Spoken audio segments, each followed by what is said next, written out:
caught our session at the end of yesterday, we've still been going all night. I finally got my demo to work. It only took we had the last session yesterday, and we ran into some demo snags and some connection snags, so we were in here for a bonus section. Should we do introductions for those that didn't? Yes, so my name is Kimmo Forss. I'm an Office 365 architect, so helping our customers move to the cloud. And it's kind of ironic that we're now talking about operational service management, which is more an on-prem activity. But actually, the thing that I've learned throughout the years, again, it's easy and fun to build and set up environments, but what really matters is making sure that they're up and running and doing the right thing, so the operational service management piece of it. So I'm here with James. Yep, and I'm James Petrosky. I'm a solution architect. I took this role at Microsoft a couple years ago. We used to be on the SharePoint Ranger team together, doing a lot of stuff with our sleeves rolled up. But now I do a lot of pre-sales and quality assurance and that sort of thing. So I'm working with large number of customers that are looking at, do we go O365? Do we stay on premises? Do we do both? Do we do some kind of private cloud or partner-hosted productivity cloud? I don't know if you've heard of that. So I do a lot of that work on the front end as well as through the engagements.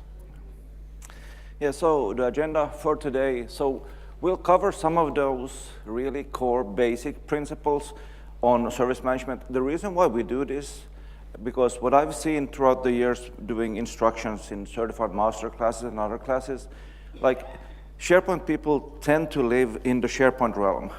They don't need to step outside and look at the whole service and the other things. So one of the things that we'll cover some of the core things in your environment that are not directly SharePoint, but affect your SharePoint deployment. So those things that you need to cover. We'll talk a bit about service delivery models, and then we'll present a kind of through the eyes of a customer. So what are their kind of operational requirements and challenges, and how they chose to solve this. Yeah, and I'll call out, there's a session right after this session by Ben Curry on business continuity management. So if you are managing a farm or responsible for HA, I'd stay in for that. And then there's another one after that by Ben Curry on doing design and architecture. So I think all three of them flow really well. We start at the how to operate it, and then it gets really deep throughout. So again, what is service management? Again, it means different things to different people, but what I really like is the way that ITIL formulates it. So it is the management framework which plans for the future, monitors, and makes sure that the service that we deliver adhere to our quality standards. So having SLAs in place for different things, having SLOs in place. So out of curiosity, so do you have defined like SLAs for your SharePoint environment? So how quickly do you need to be up and running if something goes bad? How many people in here are responsible for some aspect of maintaining or managing the service, the SharePoint service? Okay, that's a large number. How many people for the continuity of the service? Okay, good. So anyone want to volunteer a service level objective of uptime? Like what your organization has, for an annual uptime, like number of nines? Usually I walk into customers and they say, we want 5 nines. And I say, well, open your pocketbooks and yes. Let's talk about that. And it comes down quickly. Yeah, it's like in the cloud, we have our sort of SLOs, SLAs, like our goal is to, well, we have a sort of financially backed up SLA on 3 nines.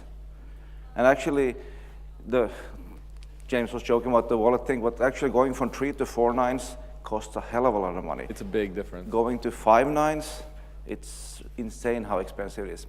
And at the end of the day, like there are cases where you really need to have the full uptime. Like let's say that you're designing a system for monitoring a nuclear power plant. Probably the 5 nines, the 6 nines are important. But if you're managing something where people are socializing and tweet-facing and uploading documents, do you really need that? On a side note, did anyone notice about 2 years ago the blog post in the Amazon forums where the developer had written software to monitor patient health? And these were patients in like critical care in hospitals, and he did it up in Amazon, and the service went down. So you got to think about the solution, I think. We'll talk a little bit about that. Yeah, so why do we do this? So again, the definitions from ITIL again. So to adapt services to current and future-facing requirements. So again, not just thinking about what we have today, but actually thinking about where we want to go. The other one is, again, as I mentioned, optimizing the quality, so making sure that the service that we deliver actually meets the goals. And then at the end of the day, which is probably the most important reason today, is reduction of long-term costs. So making sure that we can manage the environment efficiently within our budgetary constraints. And as you know, because many of you are responsible for maintaining the farm, if you get a very complex design, the cost of ownership of that goes up over time, right? You've got the personnel side of it, you got the software and the licenses. So we've designed some very complex things that will provide high levels of uptime, but the return on investment may not be there if the customer doesn't really need it. So we kind of talk about, when you think of the long term, think about what are we going to be doing with this? How much is it going to cost us in 3 to 5 years? And it's tough to do that because many of our organizations, our customers are just get it out. Just get out and get it running. We'll address that later. So again, we usually divide the service delivery in the kind of the part, the who is doing it, so how we manage the environment, and then like release management. So release management is interesting because one of the things that we found out with our SharePoint Online dedicated customers was we have a very stringent, well-defined release management process. And initially, all customers were like, no, I just want the flexibility to deploy stuff whenever I want.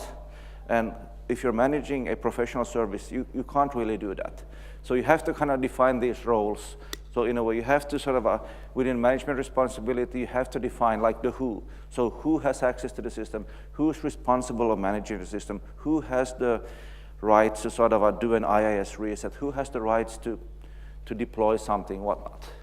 And the point there is that Kimmo makes, the reason you can't do that with a service is it affects the quality of service for everyone that's a tenant, or, and when I use tenant, I'm not talking about SharePoint's tenancy, but cloud-hosted tenancy, right? So if we allow those types of things in our cloud, if we bring down what we, our standards for what we allow to be put in, that could affect everyone hosted in the cloud. So that's why we lock it down so much.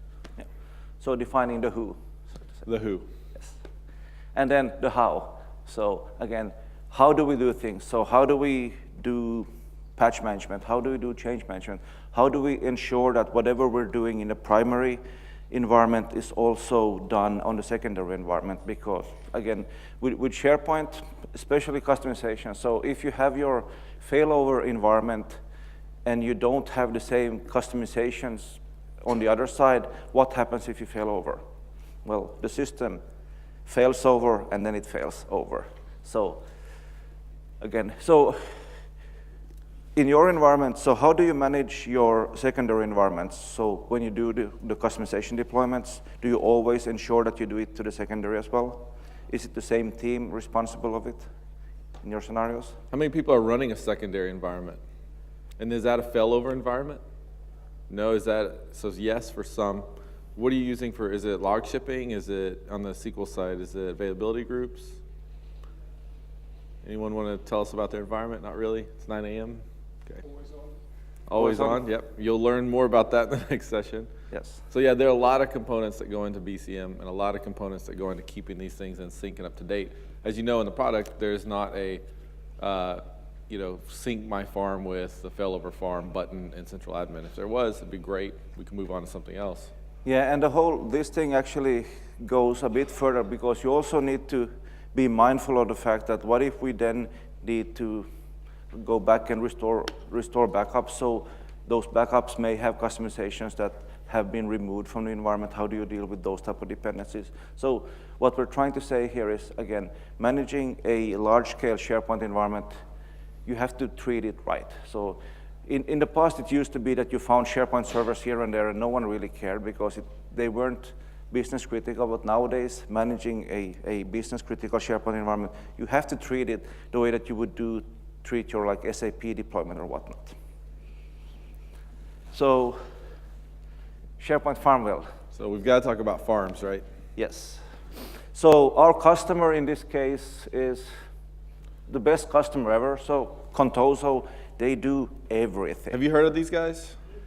They're into all kinds of stuff. You can buy bicycles, go on an airplane, get cooking recipes, and they also do everything that we prescribe, right? Yes. So model customer, everything we say, they do it perfectly. Yeah, so in Contoso's case, we have 3 farms, the primary, the secondary, and a quality assurance farm. So, and that's because we need to make sure that the Contoso cookbook in Chinese is always available for all their Contoso. So all of our pilots.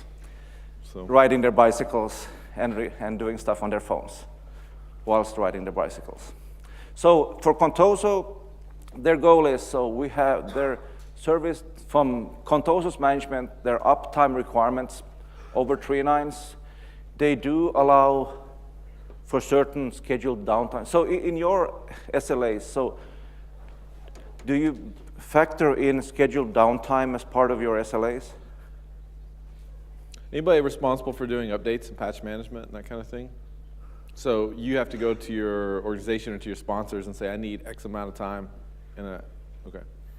So what we've seen, and the way that we manage the cloud service is that we have the service availability, but we then do also, in a dedicated environment, have scheduled downtime for doing certain type of patches. So we're not necessarily always using them, but if we need to, let's say, do an operating system patch, we have a time window every second week's Friday, like nighttime or whatnot. And that becomes more and more difficult with global organizations, as you guys know, because that window of time when people are not online using the system gets smaller and smaller, right? So we're awake here in the States, they're still asleep. We'll go offline here, they'll come on. Yeah. So in Contoso, their RTO is 8 hours, their RPO is 2 hours. And the other thing is that they're not just monitoring the service itself, they also care about like the end user experience. Because this is another interesting thing. So what if your service is available but the users can't use it? So from the IT pro point of view, the servers are humming along nicely. The service is not down, but if it's not usable, how do you define your SLAs and SLOs for that? So this is an important thing to bring together because all of our TechNet documentation for the last 3 versions have focused on server and farm health, right? Because that's what we're selling as a server-based product, a web server. So we talk a lot about these things, and we're going to look at a lot of those. But most of our customers care about page load time 1, PLT 1, PLT 2, how fast the service is. So we talk about bringing both of those together. How many of you guys have a service that's monitoring your websites outside of the company and giving you reports back? Yeah, it's those things where I've also, like James, we're quite often sort of reviewing proposals and whatnot, and the customer requirements are like, we need to have like sub-second page load times from anywhere in the world doing any type of activities. So again, can you do that? In most cases, you can't. In some cases, you can. And if you need to sort of go down that level, need to make sure that you plan for the last mile, making sure that you plan for user experience time, making sure that the pages are optimized in a way that you're not unnecessarily hitting the database back to sort of introduce latency, but it's optimized for end users. So again, it's a combination of making sure that the server, the service is healthy, and also your design is healthy.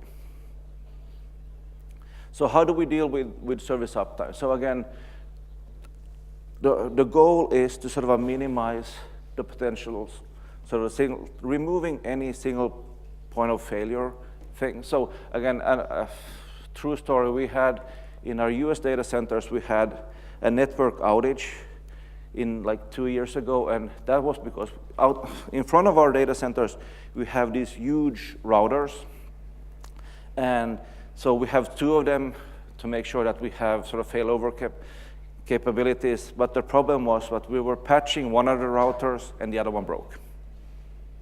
So lessons learned, now we have 3 routers in front of all the data centers. And why is that? Well, again, that's because we don't want to have a single point of failure. So then you could make the argument that 4 would be better than 3 and 5 and so on and so forth. But again, the goal is to sort of minimize the potential points of failures. And actually it goes from within the solution, again, making sure that your solution design is resilient. It has all of the hooks in place so that you can monitor and make sure that it operates the way that you want.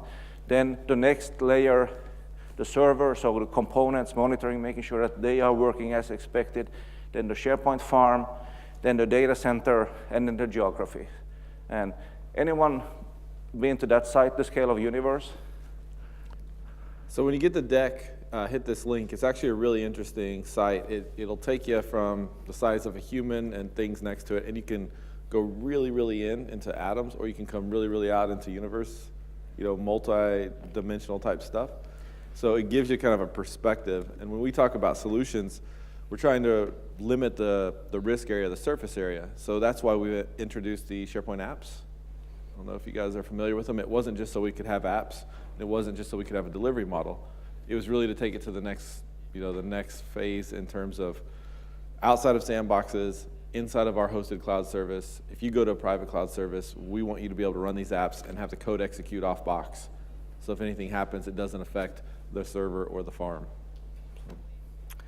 So for each of those components, again, as I mentioned, the solution itself needs to be designed in a way that it handles all of the right things in the right way. So most developers nowadays, they do like try catch and then everything's good. But then the problem is if you do a try catch and you don't do anything with the catch information, what happens? So I think in the catch they return operation successful, right? Yes. Just keep going.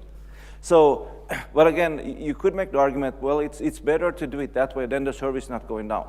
But again, what if it is indeed a critical thing? So making sure that your application designs do the right type of error handling and for sure that they at least should actually log those things. Or they don't have to throw them back to the users like SharePoint does, and then the user gets something weird happen and they get a correlation ID that they're absolutely clueless about what to do. But again, making sure that your applications handle this. Application profiling, so making sure that when you're designing your application, you know the user. So is it sort of, are you doing a video streaming type of solution, then the usage profile is different from if you're doing something that, let's say, gathers and processes taxonomy.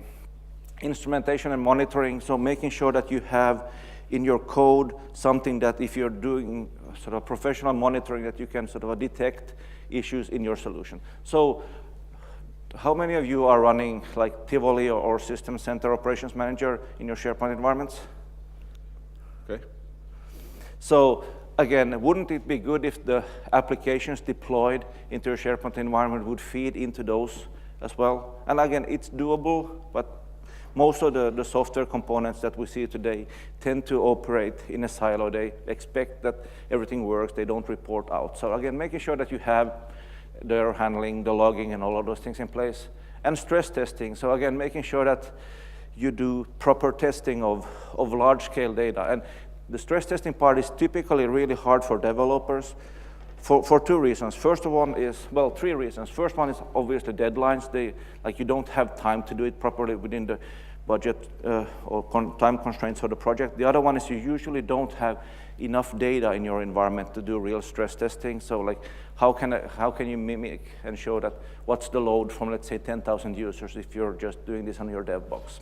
Yeah, and for me on this slide, there are two main points, the application profiling and the instrumentation. So on the application profiling, it really takes someone actually looking at this from a big picture and saying, what are we trying to accomplish and what's the load on the server? I've got a number of stories. One I'll share with you is from a telecommunications customer, and we had sold them, Microsoft had sold them a number of products. They wanted to use them for a call center. So I had these call operators. You would call in and say, my service isn't working, I need television, I need internet, whatever. They'd pop open an info path form, submit it to SharePoint. They'd get tens of thousands of calls a day. This is a really big one in the States, and go along their way. They're having tons of performance issues. So they created an archive farm. They had a nightly process that was moving all these info path forms over to that farm. They built in a lot of caching, tons of issues still. We had our premier support involved. The Rangers got involved, and I went through and looked at the code and saw, I said, okay, walk me through what you're using. This is application profiling. Walk me through the scenario. Let's look at it. And as I started looking at the page, started working through things, I saw, if Kimmo would call in, they would type in his account number, and his account information would come up. And it would have all the recent incidents that he'd called about.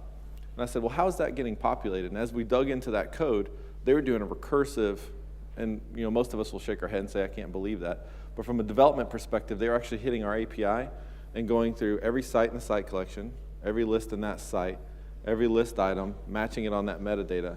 That's simple application profiling. If they had just hit search, we turned that off, and because of all the investments in their farm, perfect performance. Everything fell down, right? CPU fell down, RAM fell down. That's a real simple application profiling thing that had someone taken time and walked through it from either a development architecture standpoint or even an IT pro architecture standpoint and said, wait, you want to go through all of our stuff with each page load instead of hitting search, which is built for that. Very small thing to do, but major impact on the service for everyone. Yeah, and these are things that you typically in your development environment, you don't catch them because, again, you don't have that much data. And the other thing is typically in test environments, your data is typically very clean because it's artificially generated. But then you're doing things in real life, then suddenly your data is not that clean anymore. So again, yeah, and what you're also seeing, we used to do a lot of presentations and work and white paper on capacity planning and capacity management. What we found, most of our customers wouldn't take the time to actually do stress testing and threat modeling, right? They wouldn't go into a lab. They didn't have the luxury or the finances to go into a lab and build it all up and hit it and test it and do stuff. So what you're seeing with our guidance now and what you'll see in the next few months is we're putting really prescriptive server stamps. Use these stamps at these different server roles and get going. In saying that, you still need to do the capacity management after the service is deployed. Because our sell on that is, look, you don't need to pay for all the hardware, you don't need to pay for a lab, you don't need to pay for consultants to come in and test. Follow our prescriptive guidance if you're going to be in these bands in terms of user size and content size. That being said, monitoring is still huge, and especially when you first launch the service. So just to sort of finish on the user experience thing, again, make sure that you're designing for the poor user who's out in the woods behind the slow network link, making sure that you're not doing the design for guys who are connected directly to the corporate network close to the data center. So making sure that, like the image sizes, so there's so often that you see like web designs where people are taking high resolution images and just sort of shrinking them and putting them on your website. You don't really need to do that. Like, why do you do that? Again, so making sure image sizes, asynchronous components. So again, if you care about page load time, making sure that you return something and then you're sort of populating that later down the line. In SharePoint 2013, use device channels for different devices. That means that you can optimize your presentation layer for the different capabilities of the different devices. So just on these first two bullets, I've kind of, and maybe you guys have gone through this as well, but I've gone through an interesting phenomenon or an evolution in the last 5 to 6 years. I used to go into customers and they would say, my sites, turn them off. I don't want my sites, right? A couple years ago, I started going into customers and they said, I want Facebook internally, and I want YouTube internally. I want the same type of functionality, and now some of it's Twitter, but I want that functionality internally. How many people have tried to use SharePoint as a YouTube enterprise type platform? How many people have ever looked at our content databases and our schemas? We're not optimized to be a streaming platform. We can surface it really well, but our database isn't for that. So when he talks about asynchronous components and image sizes, I take it and say file sizes or blob sizes and say, look at something like Azure Media Services or Carbon Server for media, right? Look at something, if you're doing really large high-res images, look at something off SharePoint's storage layer. Manage it, surface it, show it from SharePoint, but don't store it in SharePoint. And that's part of the profiling, that's part of thinking through the solution. And we have some great salespeople that sell SharePoint as the end-all be-all product, but it's really up to us to say, look, it's the front face of the corporation, right? You can tweet it, twat it, whatever. And then caching is huge in the solution. We've got a number of caching features in SharePoint. So from blob caching, output caching, and then outside of SharePoint, within the farm, within the data center, you look at things like Riverbed and other types of caching. So again, then from the application to the server, again, this is typically something that's no longer a huge issue, but making sure that your data centers, again, you're monitoring power supplies, system drives, NICs, I/O modules, fans, and all of that. So usually in our SharePoint deployments, it's a different team managing them. But again, making sure that as part of your big plan, you have people that that your data center operations are doing this or not. So, but then where it becomes more interesting and more SharePoint, and Spence had his session yesterday on request management, which kind of shows one of the things that you can have SharePoint itself doing the monitoring of their environment. So when we look at the sort of from Contoso's point of view or any point of view, so the things to monitor. So again, making sure that the different server roles, services on server, load balancers, whatnot. So again, one of the nice things with request management is actually it acts as an intelligent load balancer for SharePoint. So it actually does a lot of the work. But still, At an application level, we would say. yes. Yep. But still, most of our customers do have load balancers in front of SharePoint. At a physical So level. one of the key things with SharePoint is, since we actually do have the capability in the product to tell the health of the server, so it would be really nice in your kind of load balancing environment that you're actually monitoring those things so that you could detect that in this particular case, like server A is not performing well, let's remove it from the load balancer and then bring it back. Yeah, and just a couple things on this slide. The first three, if you've been working with SharePoint for the previous versions, you'll know these, right? Or you should be aware of them. The second, or the last two, are new to 2013. If you didn't go to Spence's session yesterday, I'd watch it afterward, because he shows some things, like if you do very minimal stuff with it, there are a couple things you can turn on and get immediate benefit, because it's not enabled out of the box. And the second one, there's not a lot you need to be aware of, other than just monitoring it. We use this to allow us to share. How many people are familiar with distributed cache cluster? Yeah. We use this to share a lot of things like social feeds and other things across the boxes, so that we don't have to load them in cache with every hit. We actually can share that. It's enabled. We have some guidance that has changed. We had how much RAM did we put on that initially? It was very high, very dedicated servers. And after a lot of testing, we found we could bring that down significantly and share it on other servers. So for this week, those would be the two things out of this slide I'd say, brand new, take some time with. And then the other components, so again, we kind of know SharePoint behavior, but again, the two most crucial components for any SharePoint deployment, IIS and SQL. So I've had so many incidents with my customers on SharePoint because of SQL running out of disk space. You would think that that's a trivial thing to manage and monitor, but it's so often that we go like, we can't do this, and we get these unknown errors, and then at the end of the day, the SQL is out of disk space.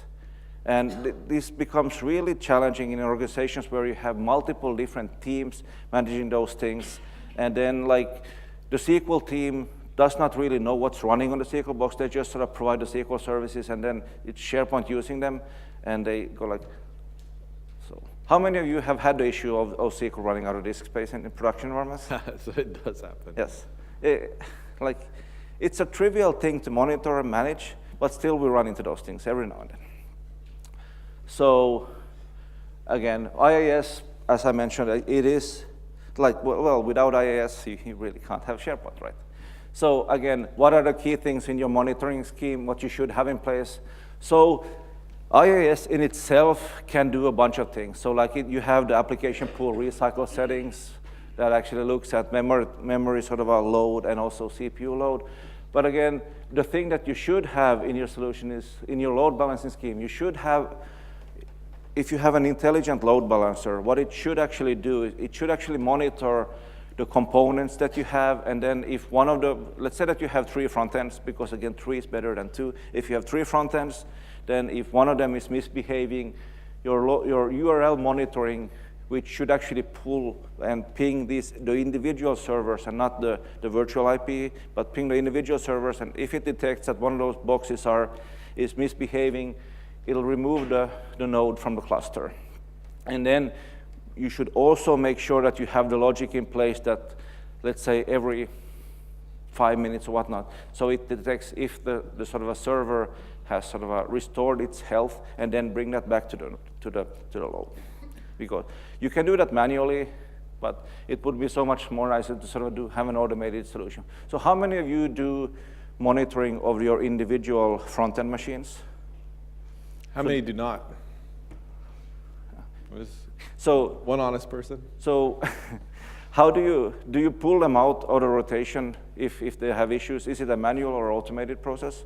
How many have an automated process for that? How many have a manual process? And is that manual process involving that someone calls you in the middle of the night and you have to do a VPN connection and do stuff? For the 3 that were automated, what solution are you using? Using Cisco Ace load balancing, Layer 7, but Site Scope as well, to check for other. Yeah. How long have you guys been doing that? For a while? Have you seen it happen? Like, have you seen with SharePoint where it's actually pulled them out, like in production?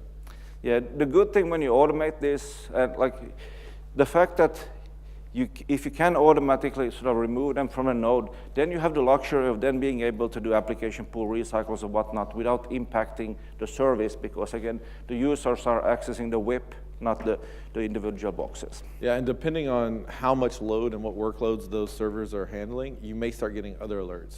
So if you get a sick machine, you may start getting some performance alerts, and if you pull it out, you may start getting some, okay, we're low on RAM on these machines, or we've got CPU spikes on these machines. So there's that bit as well. So the other component, again, I mentioned this, so disk space. So to me, for SQL, yes, SQL query performance, memory, and CPU load are important, but if you have issues with memory and CPU, you just sort of start to see sluggish behavior. You have issues with disk space, you see things going really, really poor. And then making sure that your sort of a SQL tier is designed optimal for SharePoint. So everything from the classic, like making sure that you have your databases partitioned the right way, making sure that you have enough space for the temp drive, and especially like in most cases, especially now with virtualization, what we do see, if you're virtualizing SQL, we tend to see people putting just one partition and having everything there, which is, in SQL terms, it's a really bad idea. Again, in SQL, you should treat it in a way where you're keeping the OS separate from the data and the logs, as we've always said in SQL land. But with virtualization, some people tend to forget about those things. The other thing to monitor is making sure that your disaster recovery systems work. So that doesn't mean backup completed. No. Right? You get a notification, backup complete. It means, so Contoso, best customer ever, they would test this every 6 months. They would do a failover and a restore, right? So if they have a secondary farm, they would fail over to it, make sure that that's good, fall back to the production, do that out of hours. Reality, I've been doing this for a long time for me, and I've only had about 5 customers that will test even once within a 12-month failover, because it's not easy to do and it takes time. And those customers had compliance reasons they had to do it. And I've got more customers that will test their restore. That's an easier thing to do. So restore to other metal, restore to other hardware, that's easier to do than try to do a failover. But to get those 3 nines that Contoso needs and many of our customer needs, we really push and promote, look, you got to test that, because it'll flesh out things. And I won't ask for a question or show of hands on this, but we're all supposed to be doing backups of our own machines. And some of you will be doing backups. Some of you have Crash Plan or something else running. It pushes up to the cloud, or you got your own stuff. And then there are others in the room that haven't backed up in months, right? And you've got your laptop and everything's there, and you're like, yeah, it's fine. I can connect the drive. The testing is the big part of it. And that's part of, it's not just monitoring, that's part of the operations side of it. Yeah. So moving up the stack, so again, we're going from the small components to the bigger ones. So data center. So typically, what I have to say, in most SharePoint deals that I've been working with, the SharePoint people are just consuming services from the data center crews. So this is kind of more a fun topic to talk about. So like for data center management, making sure that you have redundant power supplies, you have the redundant network infrastructure. I already mentioned this. The security in place, safety in place. Power systems is interesting. So any one of you visited any of the Microsoft data centers? Yeah, has anyone visited one of our data centers or read stories on it? Okay. It's actually, it's an eye-opener, but it's at the same time it removes the sort of a sexiness of the cloud, because it's just racks and racks of servers and storage. Those are 2 words I usually don't put together, sexiness and cloud. So, but then to me, the interesting thing with our data centers is actually how we manage power and how we do the network infrastructure, because I'm an engineer by training, so that's kind of the interesting thing. So we have, of course, you have to have 2 different sort of a power, so we get power from 2 different vendors, and then, but also the fact that like our Dublin data center, I think our energy consumption is like 8 megawatts. So we get electricity from 2 different places, but what happens if both of them for some reason goes down? So then it means we need to have local capacity to produce 8 megawatts of power. So we actually have, I think it's 8 or 12 huge diesel engines there. So, and they can be they can be rebooted up and running and producing power in 33 seconds. So, but we actually are sort of we haven't tried that. So the diesel vendor says that you can be instantly running, but what we've decided that we'll be up in 100% in 45 seconds. That still means that we need to have 45 seconds worth of electricity in batteries. So like the room where they're just keeping battery, it's the size of this room.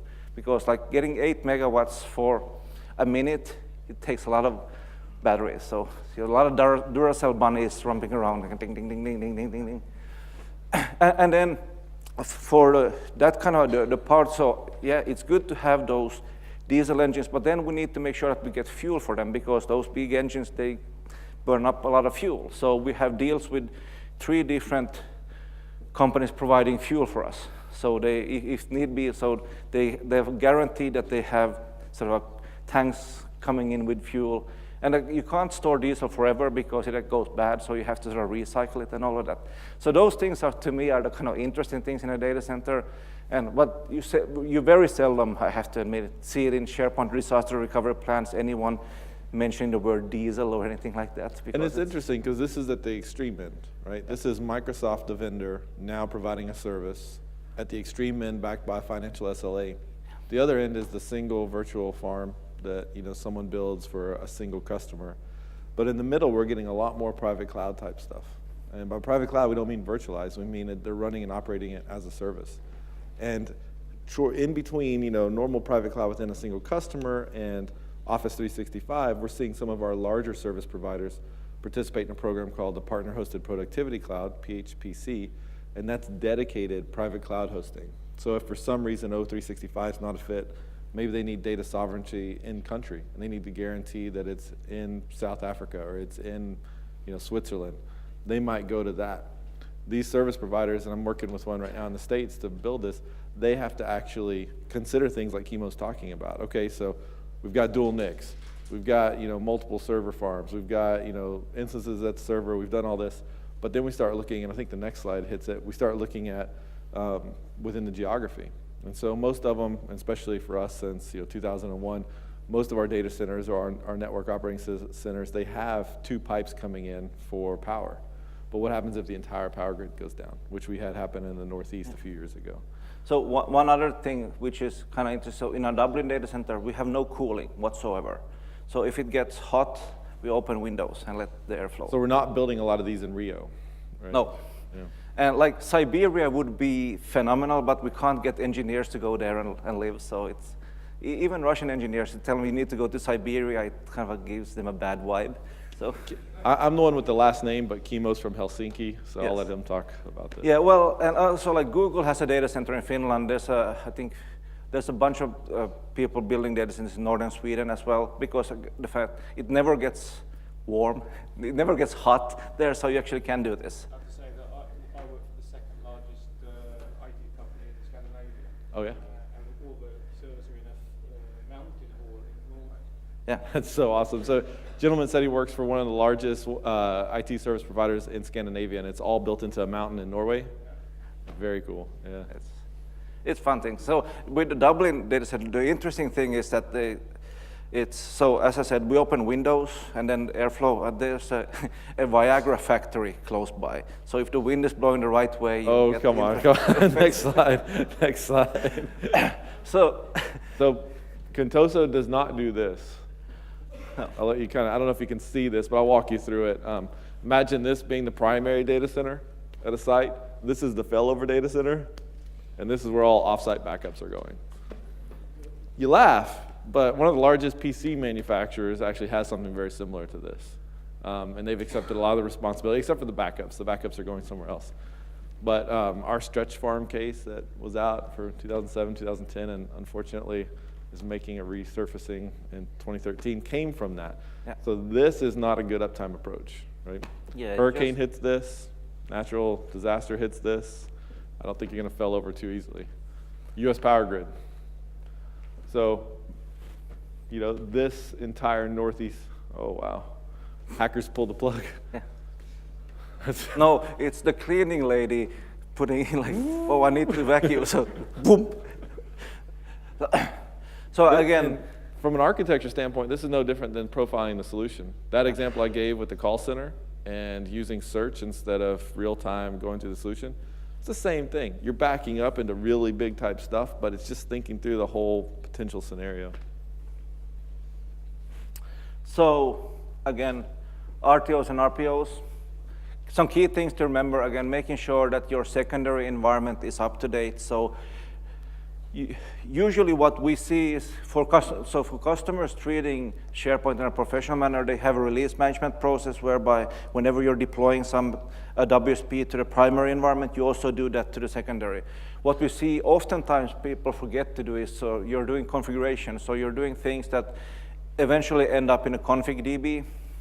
You have to sort of replay them in the secondary environment because we don't log ship the config DB.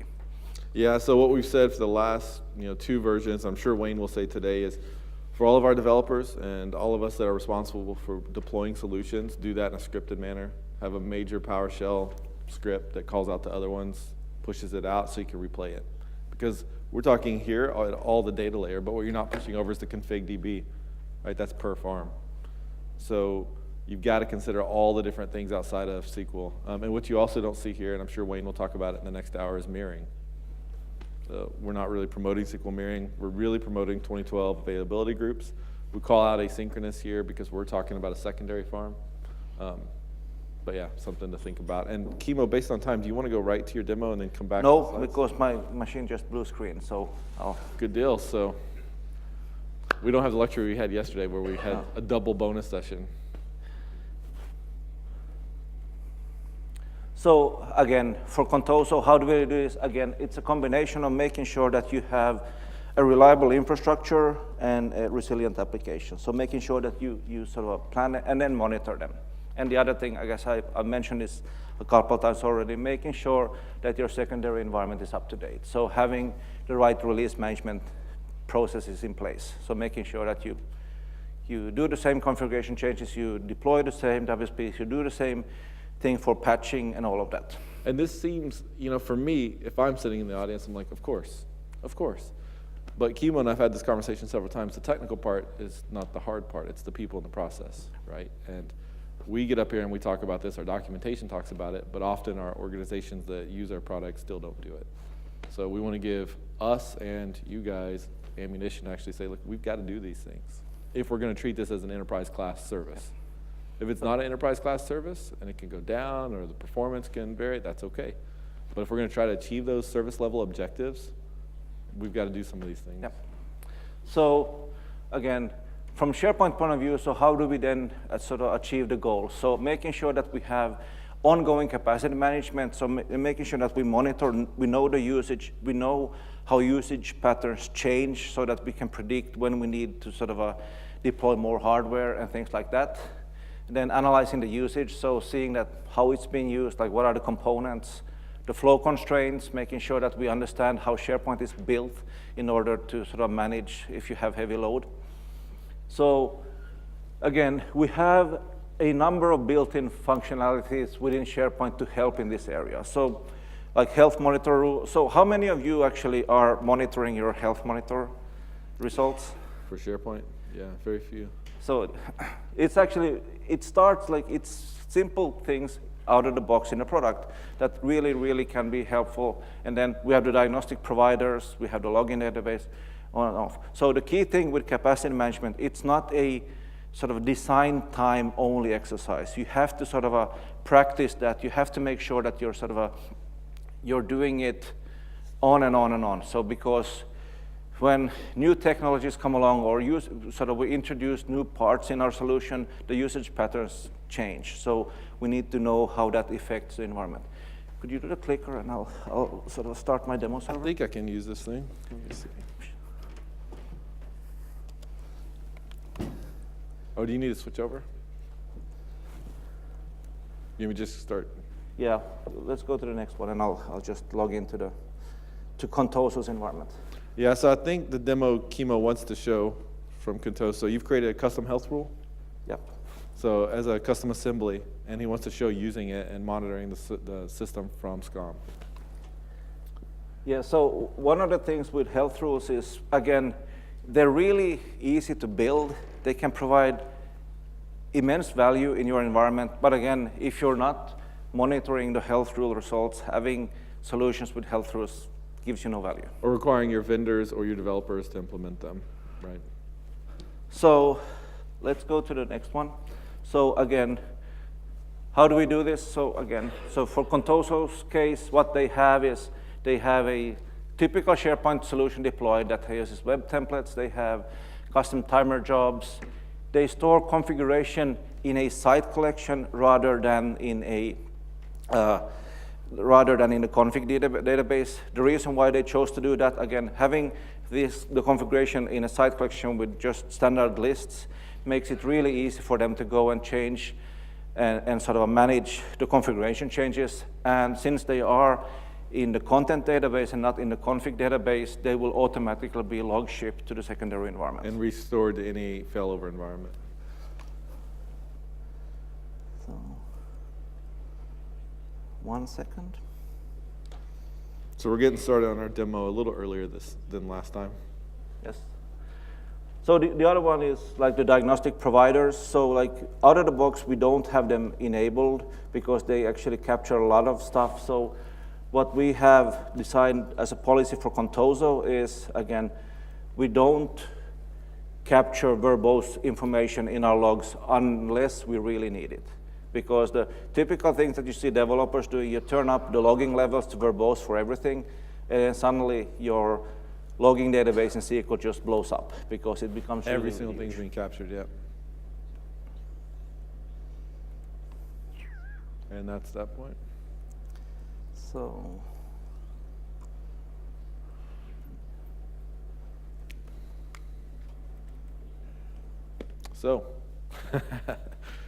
as we get booted, we've had some internet connectivities, and it's a little difficult when you're demoing from the cloud. You kind of need to connect to it. So I think Kimmo calls that partly cloudy. yes.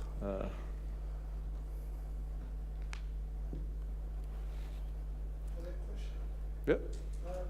When you look at your health analyzer, when you're checking the errors and you understand,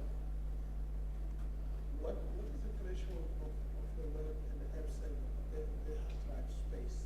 For instance, I mean, and my IT guys have always been telling me that they always get the error that the server is running out of space when it's got over 15 gig on drive still available. On the web front ends? On both web and so they get two errors, one on the web front end and one on the website, which are almost around the same drive space on the C drive. What was the second one? Sorry. So on the web front end and then also on the app server, is that what you said? Yeah. So, Kimmo, what are your thoughts there? 15 gigs available, running out of space.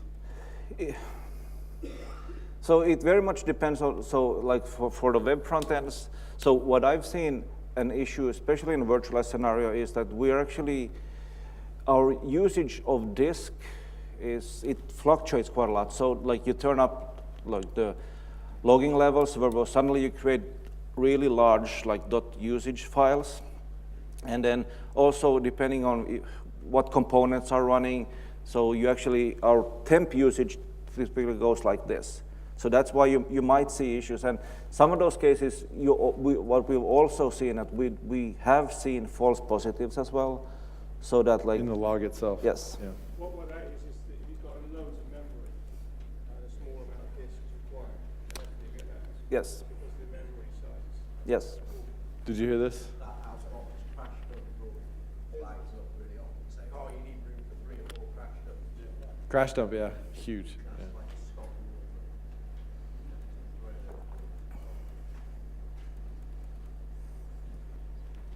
Don't leave, the demo's coming. Promise.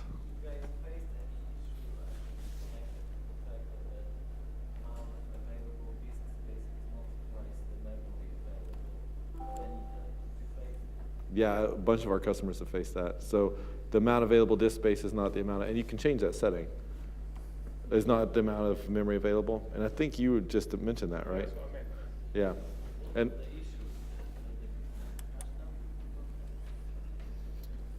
yeah, I don't know what the issue is. So I would point to Kimmo to give you the article. I know that you can go in and change it. You can change it on your own machines.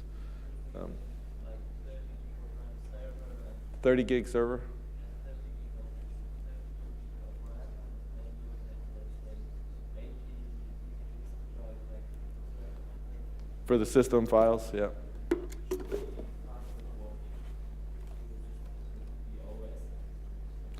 What was your remediation for that? Mine. Yeah, what did you guys end up doing? You can iron them. Sometimes in a 64-bit system, you don't need the size of the swap file anyway. Yep. Ignore it, or change the rule, or put the swap file on. Yeah. On something else, yeah. Forget the Just Yes. forget it altogether. Well, Windows servers never crash it. So anyway, so this is Contoso's environment. So it's a pretty nice sized environment. So we have, like, in this environment, so we have a bunch of SharePoint machines, SQL boxes, whatnot. And what they do have in place is they have SCOM in place for monitoring the environment. So we're seeing issues in our environment. So in this particular case, so I just added a simple rule to monitor the disk space. So in this case, Contoso SQL Server is running out of disk space. And the way that I did this, again, I'm no SCOM expert, so it was actually an interesting thing. Just the way that SCOM works is, what we did for Contoso is we just configured a monitor for logical disk. And so we defined that we wanted to override in the case that if we're running out of disk space, we wanted to perform a certain activity. So, and then what we did is we created an override on if in our case, if we're running out of disk space, we're reporting that. And then the good thing, once you get it into the console, then you can actually get notification automatically to your ops team to do these things. And again, just using out-of-the-box functionality to do these things. So what we did here is we went into this particular category where we said that percent-wise, if, and what we can choose is it for all disks or if it a specific instance. So in this case, we chose only to do this for the system drive of Contoso's SQL box. And then we chose to say that we enable this alert, and then in case we have less than X% of disk space, we'll create an alert. And then the good thing with SCOM is you get those things in place, and then when you're looking at the sort of SCOM monitor, you will see everything in one place. And some of the other nice things we see here is, so we have, in this particular case, we have the SQL management packs in place, we have the SharePoint management packs, so we get additional logic on here. So here, for instance, in this case, our secondary SQL is not running, so we get the alert, and then if we wanted to, we could go and just do SQL tasks based from the admin console. So I don't need to log on to that machine. I can, from SCOM, say, hey, please turn on SQL. And some of the other nice things that I didn't know, but it actually does, so it also gives you reports on if you have misconfigured SPNs. So if your Kerberos is acting funky, in SCOM you'll say that, well, the SPN for the service account for Contoso SQL Server X is incorrect. Please do something. So again, a simple way, so this is how Contoso manages their disk spaces. But the interesting thing that I wanted to show you guys was Contoso has a health rule in place. And as I said, the configuration for Contoso's environment is stored in a particularly, in a site collection with a certain name. So what we did here is we created a health rule. And as you can see, the class we have here inherits from health rule. So, and the health rule actually it's really, really simple in the sense that the only thing that you need to do to create your own health rule is you create your custom class, you inherit from that base class, you implement this method, the check method. The check method actually returns a health check status value passed or failed. So in this case, we're optimistic. We assume that everything goes well, so we default to a passed. And then what we do in the health rule, we just look through the web applications to see, is there a site collection with this name? If there's none, we throw an error, we return failed, and then we'll get this information stored in the health rule. So, and that's all there is to that code. And the way that we package this as a feature so that you can deploy the solution pack into the environment. And if I... In your base class, there was administration.health? Yes. And then if I go to my health rules, so once Contoso's deployed this, let me see.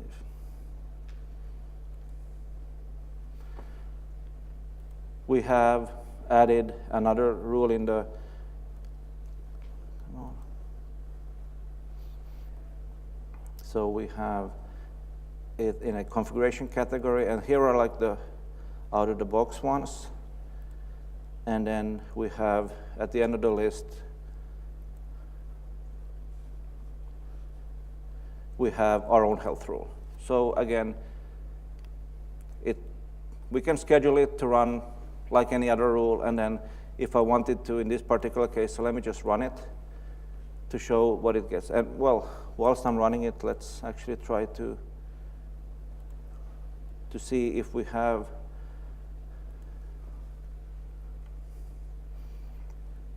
what the rule gives, the result that we get from it. So let me just go. And then,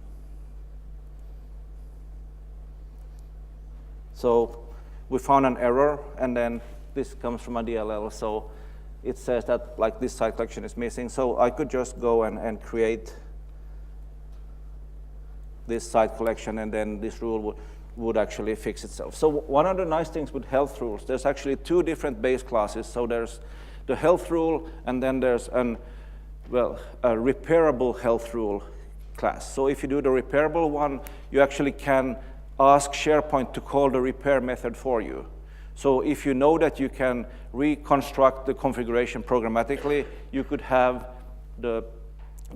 you could just call the repair method, and then it would create a site collection for you. So again, like the coding exercise of doing a health rule is really, really trivial. But the value that they can provide in an environment like Contoso's is huge, because like this is a mission critical CRM component. So we want to monitor that, and we want to have a way that our operations people will be notified if there's something missing. And I'm just checking, we're almost running out of time, so it's...